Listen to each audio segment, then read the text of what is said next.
Kabataan, magparlor ka na lang. Ikaw si Raulo, magparlor ka na lang. Palambot-lambot ang mukha mo, pero ikaw ay wolves in sheep's clothing. These parents are crying. Look at the picture of these parents crying. Mothers against terrorism. Look at them, crying. Their children are lost. They don't know if their children have died. They don't know that children have already died. And they are just hiding them. The NPAs are saying, oh, your child is assigned there in Surigao. Oh, your child is assigned there. And their child was already buried 3 feet under the ground because he was killed in an encounter. You're liars. You're destroying the lives of the Filipino youth. That's why the parents are crying, because you stole their children. And when the Lord says, I will not approve when you subvert the man in his cause. These parents are crying. Look at the picture of these parents crying. Mothers against terrorism. Look at them, crying. Their children are lost. They don't know if their children have died. They don't know that children have already died. And they are just hiding them. The NPAs are saying, oh, your child is assigned there in Surigao. Oh, your child is assigned there. And their child was already buried 3 feet under the ground because he was killed in an encounter. You're liars. You're destroying the lives of the Filipino youth. Kabataan, magparlor ka na lang.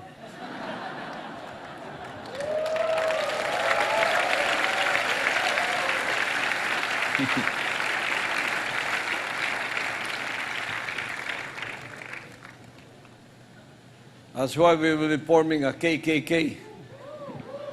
Kabataan kontra komunista.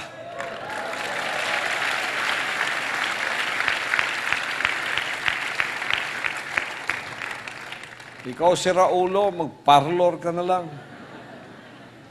Palambot-lambot ang mukha mo, pero ikaw ay wolves in sheep's clothing. How many have you recruited in your Kabataan party list? How many have you recruited in your Kabataan organization? So many. We have the documents, we have the evidence that they were recruited by the Kabataan. Ultimately, they went up to the mountain and they bear arms against the government and they were killed in encounters. And then you're lying to their parents that they were assigned to here and there? No, it's not true. Look at these people. Look at these young people. They were sent to school for a purpose. Not to become subversive, not to become radicalized, not to become NPAs. That was not the reason why the parents sent them there. That's why the parents are crying, because you stole their children and made a father out of them. And you made a father out of them in the altar of communism, worshiping Joe Masison as your God. How many more children, Filipino youth, will be sacrificed on the altar of communism just for the sake of being, satisfying your God, Joe Masison? How many more? I'm calling on the government. That's why this subversion is prolonged for 53 years. Because you're doing nothing. You're doing nothing. You're even abetting and aiding. Look at, there are infiltration in Congress. There's infiltration in Senate. There's infiltration in the judiciary. There's infiltrations of the doctors. There's infiltrations of every sector of society.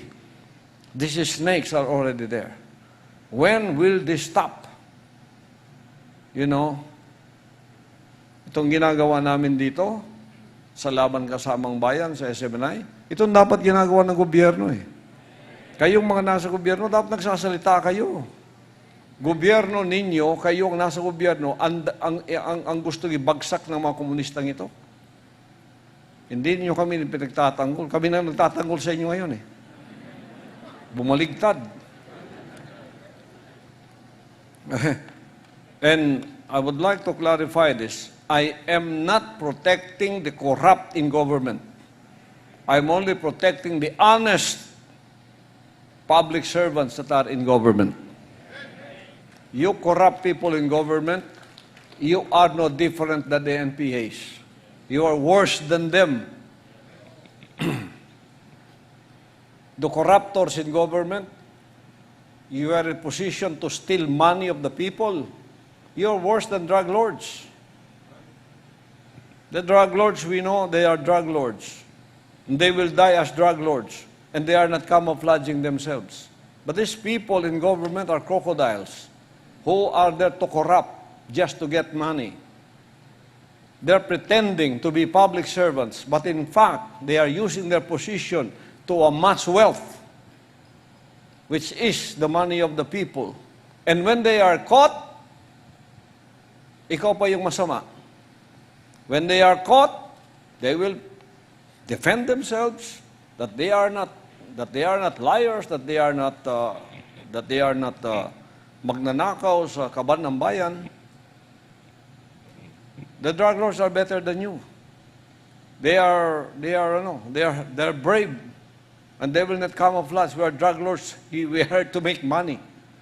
They are killed. They will be killed as drug lords. But these people in government, they are pretending to be public servants. But the only way they came to government is to corrupt the money of the people in many, many ways. Kailan tayo magkakaroon ng gobyerno may mga honest na tao? You are worse than the NPAs and the drug lords. Isa rin kayong nagpapabagsak ng ating pamahalaan.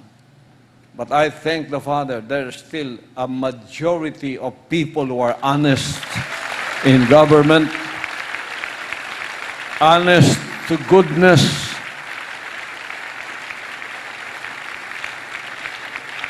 Like our former President, Mayor Duterte, he fought this.